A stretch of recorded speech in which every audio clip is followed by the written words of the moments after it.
여러분, 하나님의 때가 있는데요, 때에 발맞춰서 반응하지 않죠. 그러면 우리가 주님 앞에 쓰임 받을 수가 없고요, 동행하는 것 자체가 불가능해집니다. 그런데 여러분, 이것은 우리가 상식적인 측면에서 때를 따라서 움직이는 건데, 여러분, 이것은 조금 더 우리에게 더 깊은 의미를 주겠죠. 상식적으로. 그것이 무엇인가? 그것은 우리가 시대에 알맞는 인재가 되어야 한다는 겁니다. 여러분, 15년 전에 말콤 글래드웰이 아웃라이어라는 책을 썼는데, 이것이 베스트셀러로 한국 사회에서 유행했던 적이 있습니다. 이 사람이 주장을 하고 있어요. 누가 이 성취를 이루었을 때 그건 그 사람의 오직 독보적인 능력 때문만인가? 아니라는 겁니다. 그러니까 그것은 사회 문화적인 조건이 구비되었기 때문에 그것을 힘입어 성취할 수 있었다라고 말을 할 수 있습니다. 여러분, 이 성경적 사례는 매우 다양하죠.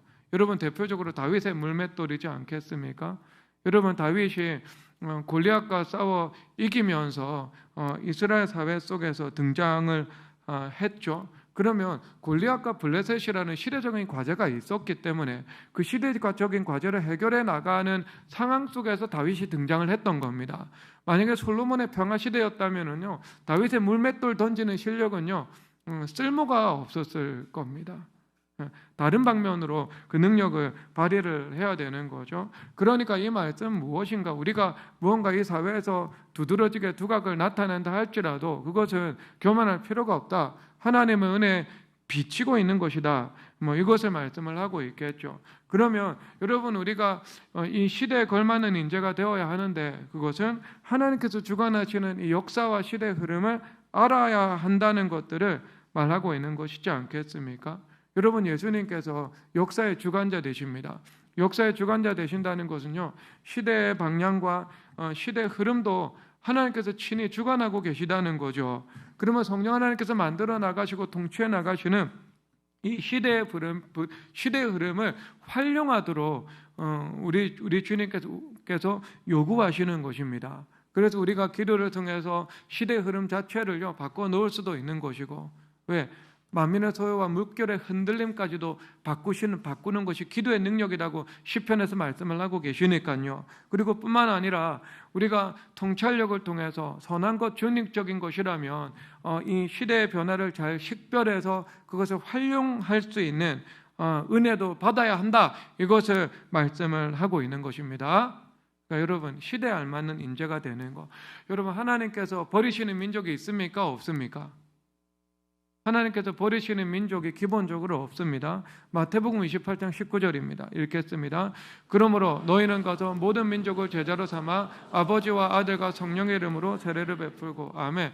모든 민족으로 제자를 삼으라고 말씀하십니다. 이 말씀은 버리시는 민족이 없다는 거죠. 하나님 모든 민족을 사랑하십니다. 그러면 여러분, 이 민족이라는 것은 어때요? 공간적인 영역이 그들에게 할당되어 있습니까? 없습니까? 할당되어 있죠.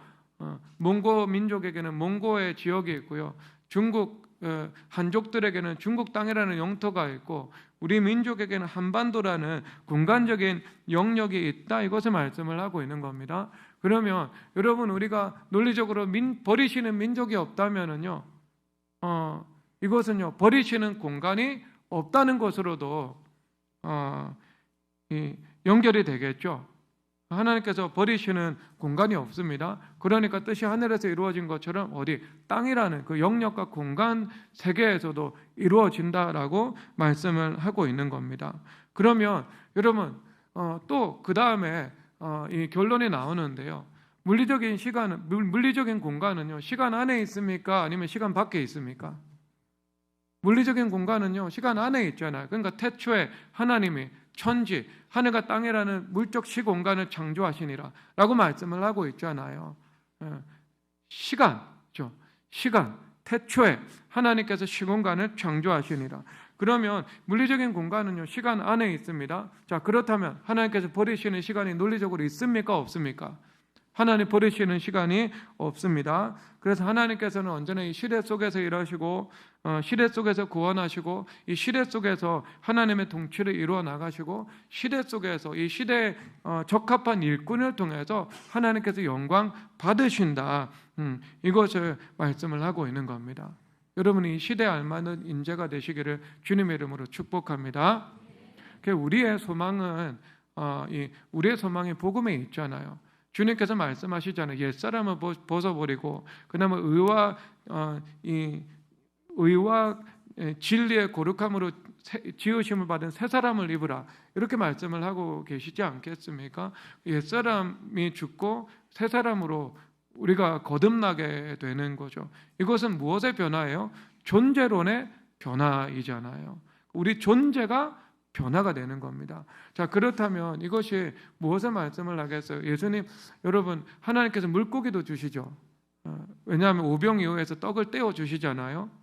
그리고 하나님께서 우리에게 물고기를 잡는 법도 가르쳐 주시죠.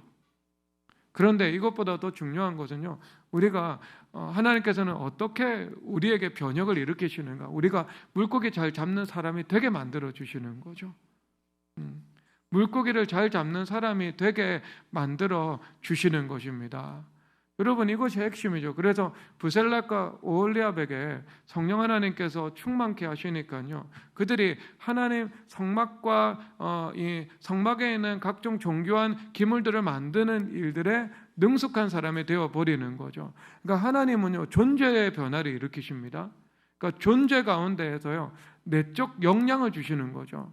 그러니까 성령 하나님의 권능이 내 능력이 된다는 것은요, 분열적 시각이 아니라 통합적 시각에 접근해 나갈 수 있는 은혜를 주신다는 것이고요,